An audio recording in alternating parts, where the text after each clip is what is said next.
Utz diezaiola behingoz Jerusalemeko tranbia egin eta Palestinaren sarraskiaren konplize izateari etekinen tru. Jaitsi zaitez apartheidaren trenetik. Gasteizen, Makabiren partiduan, ozen esan genuen ez genuela nahi gure zelai eta estadiotan talde sionistai. Donostian, ekainak 6-8 bitartean jokatu behar zen junior txapelketara 3 surfista sionista zetozen.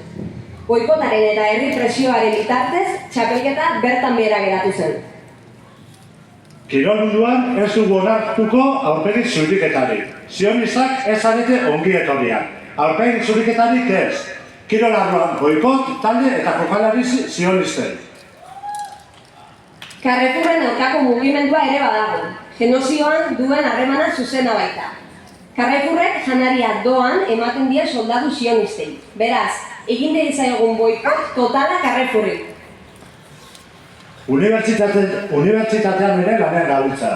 Euskal Herriko Unibertsitateak enpresa sionistekin edota enpresa sionistekin kolaborazioa dutenekin harremanak hausteko eskaera egin dira eta pausu txiki batzuk ematea lortu da. Israel gure unibertsitatik kanpora. Iruñean, Baluarte Auditoriotik ospa egin zuten ikusle askok Euskadiko Orkesta Sinfonikoak Paul Benjaimen obra interpretatu aurretik. Hau da, Israelgo Ereserki Nazionala orkestarako moldatu zuen egilaren obra bat interpretatu aurretik.